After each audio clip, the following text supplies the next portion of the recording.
Hello and welcome to another Escape from Tarkov video. This is going to be the second episode in the Scav to Red Rebel series.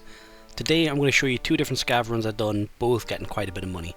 Now the last Scav run we did ended us up on 300,700 and something, which is about a tenth to our goal. We need about 3 million for the Red Rebel to do and buy all the trade items. So hopefully we'll make some better money today.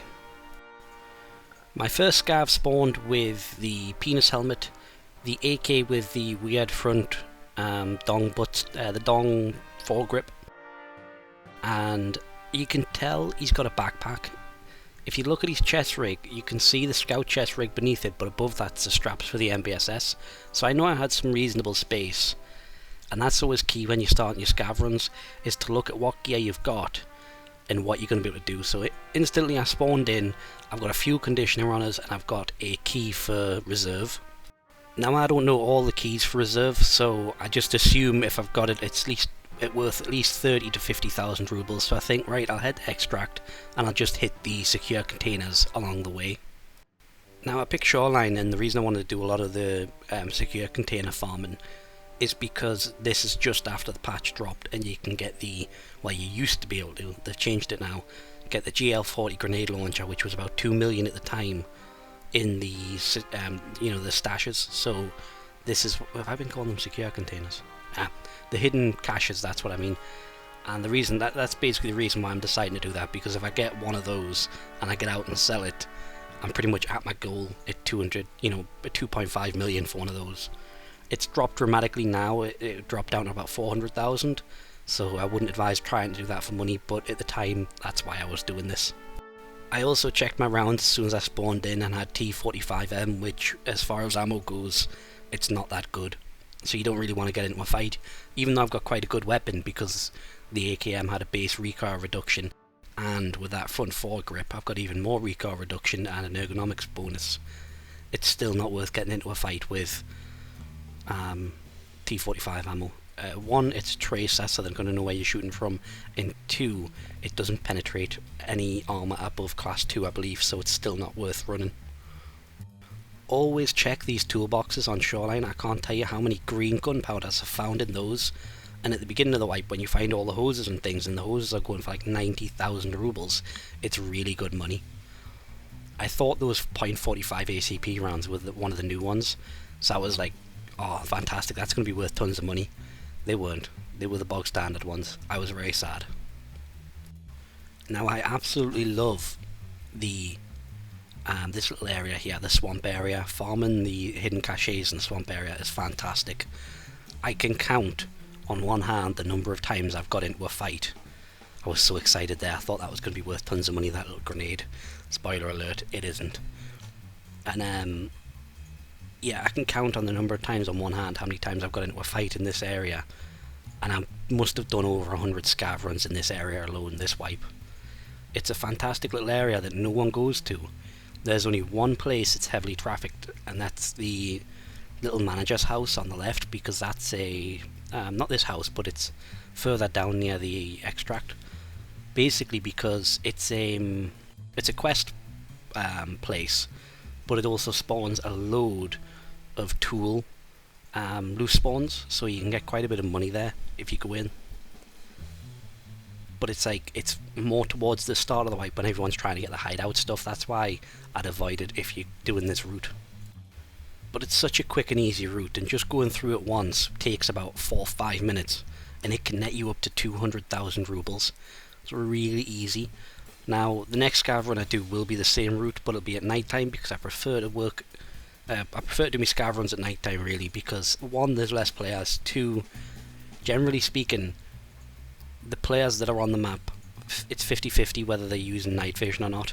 Usually it's PMCs trying to get quests done that want to do it at night time, because there's less players, and if they put the gamma up on the monitor, it's the same thing, you know what I mean? So that's why I tend to do my Scav runs at night.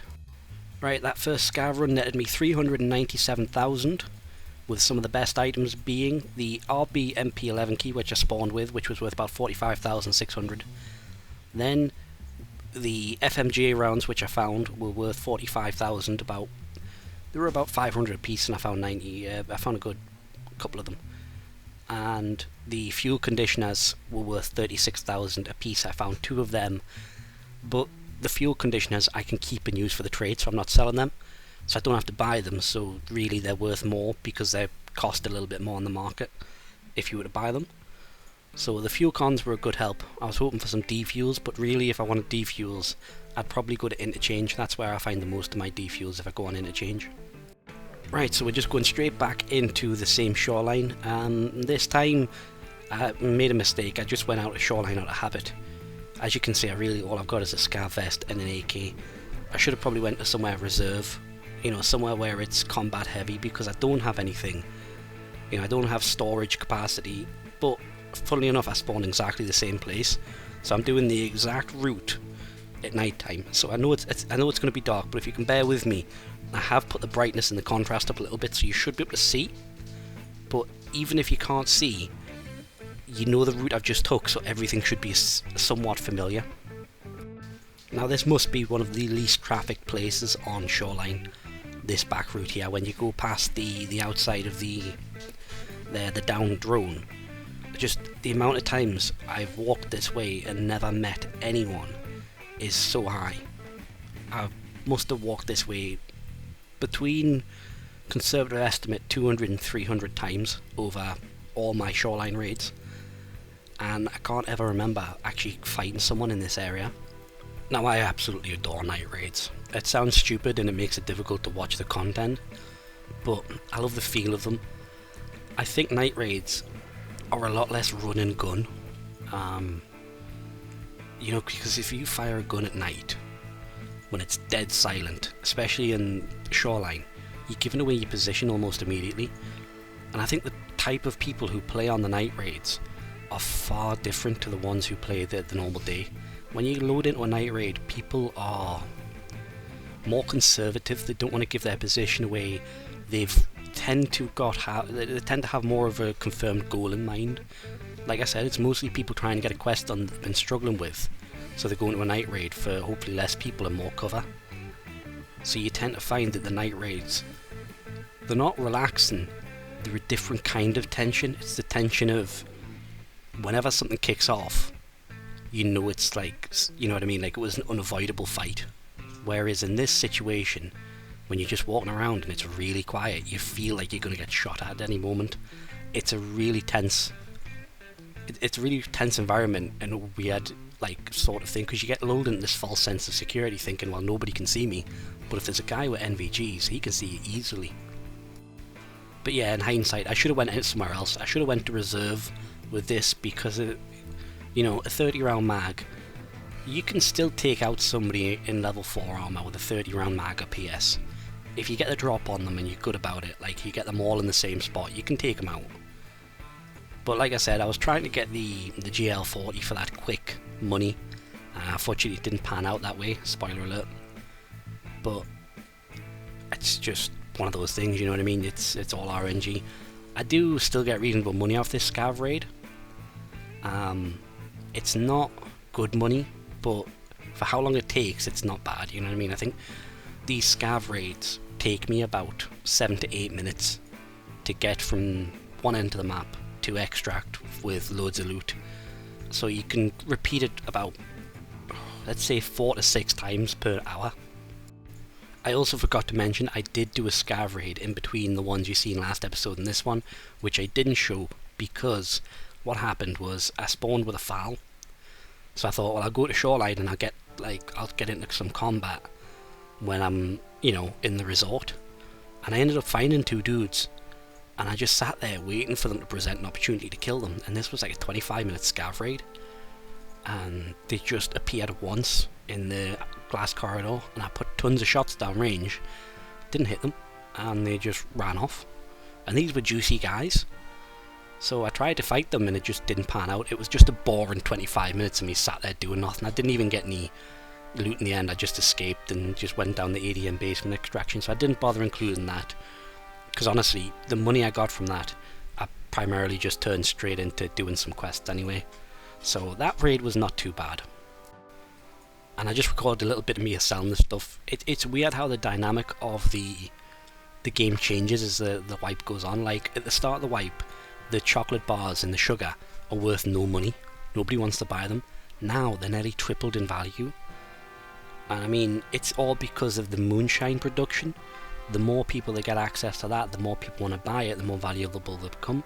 You know, if you get sugar, that's nearly a 70 grand buy, I think a 70 grand item in one slot value. I wonder, because the ration boxes on the new customs expansion at the top, I think that's got 1 or 2 ration boxes. I wonder if you could farm them for some good money.